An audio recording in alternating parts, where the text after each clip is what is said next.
오늘까지 발표된 윤석열 대통령 당선인의 대통령직 인수위원회 인사를 보면 여러 메시지가 담겨 있다는 평가입니다.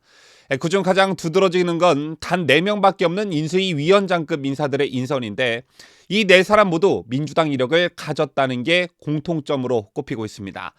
정치권에선 이런 윤 당선인의 인사엔 통합 의미의 메시지가 담겨 있다는 해석이 나오고 있는데요. 그런가 하면 윤석열 대통령 당선인이 인수위원회 추가 인선에서 이명박 박근혜 정부 출신 인사들을 대거 중용했다는 사실도 새롭게 주목을 받고 있습니다. 관련 소식 상세히 전해드립니다.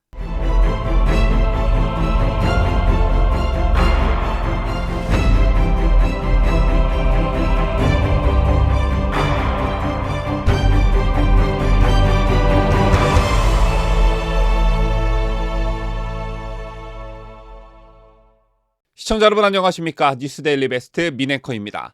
국가 지도자의 메시지는 직접적 발언 그리고 정책으로 표출되기도 하지만 인사로도 표출되는 경우가 많습니다.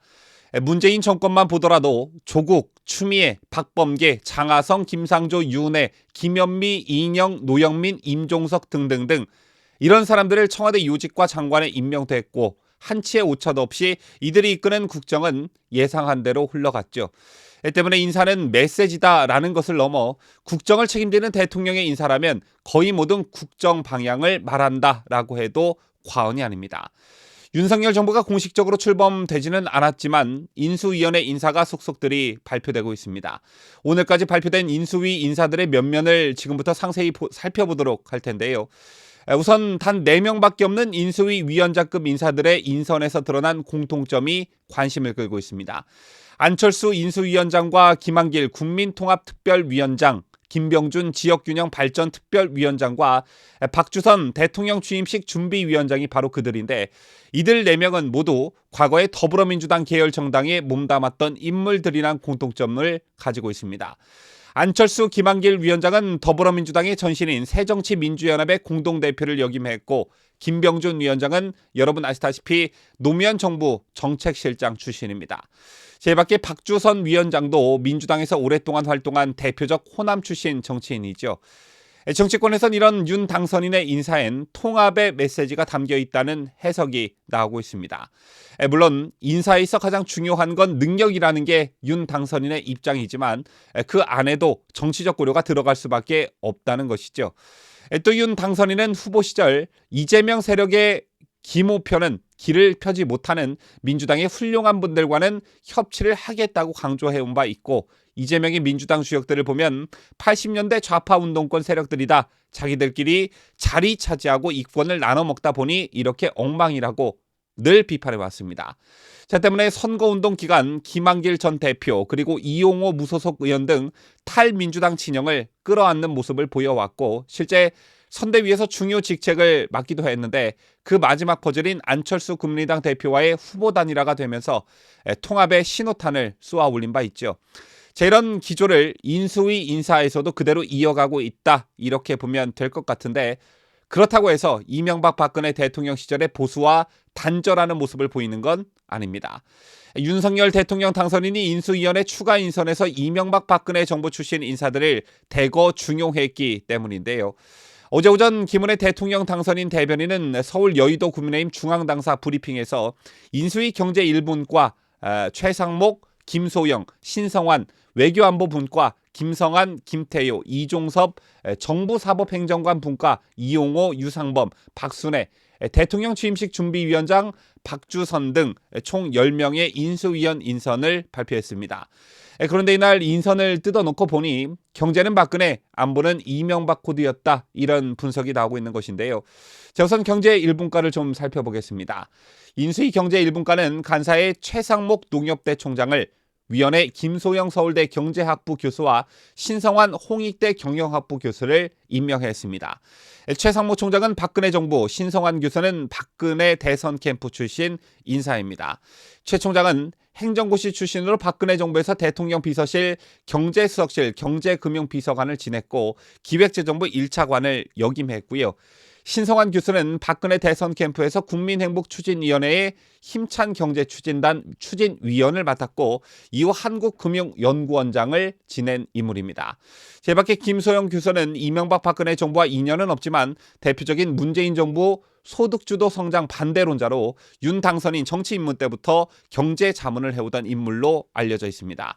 윤 당선인의 정책자문단에서 경제분과 간사를 맡았고 국민의힘 선거대책본부에선 경제정책본부장으로서 경제정책과 공약을 구상해온 인물로 알려져 있습니다. 다음 외교안보 쪽 인선을 보시겠는데요. 인수위 외교안보 분과 간사는 김성한 전 외교통상부 2차관이 맡게 됩니다.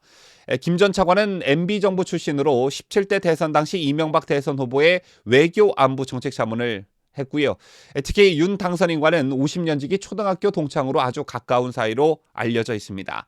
윤 당선인이 정치 입문을 선언하기 전부터 외교 분야 과외 선생님으로 알려졌던 인물이기도 한데 윤 당선인이 조 바이든 미국 대통령과 전화 통화를 했을 때 김 전 차관의 휴대전화를 사용했다고 알려져 화제가 되기도 했었죠.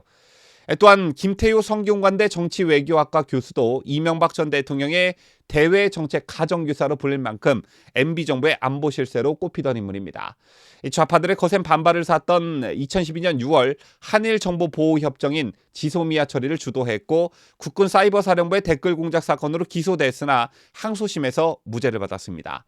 제밖에 이종선 전 합동참모본부 차장은 대선 경선 당시 윤석열 캠프 국방정책특보로 활동한 인물입니다. 이 밖에 이날 인수위원회 인사를 발표한 김은혜 대변인도 이명박 대통령 시절 대변인을 맡은 인물이기도 하죠. 제밖에 특히 국방 분야에서 과거 박근혜 정부와 결을 같이 할 것이다 라는 관측도 많습니다.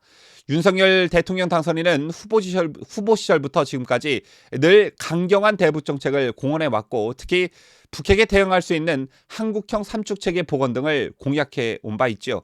자, 여기에서 말하는 한국형 삼축체계는 유사시 북한 핵미사일을 선제 타격하는 킬체인, 북한이 쏜 미사일을 요격하는 한국형 미사일 방어체계, 탄도미사일을 대량으로 발사해 북한을 응징하는 대량 응징 보복체계 등을 의미하는데 이는 박근혜 정부 때 개념을 정립한 것입니다. 하지만 문재인 정부의 국방부가 북한을 자극할 필요가 없다는 판단에 따라 킬체인은 전략 표적 타격으로 대응 응징 보복은 압도적 대응이라는 말로 변경했습니다. 따라서 윤 당선인은 유명무실해진 한국형 삼축체계를 복원하고 핵미사일 대응 능력을 획기적으로 강화하겠다고 공약했는데 이게 실현된다면 박근혜 정부 때 정립된 개념이 현실화되는 것이라 볼 수 있습니다. 지금까지 대통령 인수위원회 인적 구성에 대해 상세히 설명해 드리고 인사에 담긴 메시지도 여러분과 함께 해석해 봤는데요. 지난 과거 정권들을 돌이켜보면 이때는 누가 인수위원장을 했고 누가 각 분과 위원장을 맡았고 누가 일을 했는지 이런 건 잘 기억이 나질 않습니다. 하지만 분명한 건 향후 5년간 펼쳐질 국정 운영에 대한 밑그림이 인수위원회 시절 그려진다는 점이겠죠. 때문에 인수위는 새로 출범하는 정부의 국정 첫 단추이자 시금석이다라는 말이 괜히 나오는 게 아닌데요. 인수위원회 활동을 기점으로 윤 정부 출범 후 100일까지가 집권 5년을 사실상 좌지우지한다 해도 과언이 아닙니다.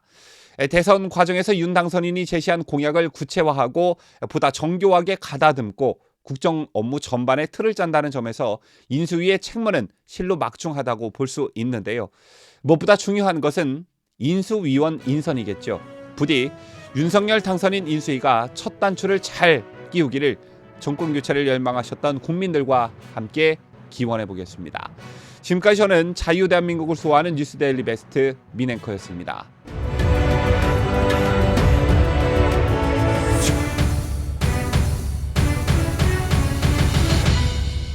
함께해요. 뉴스데일리 베스트.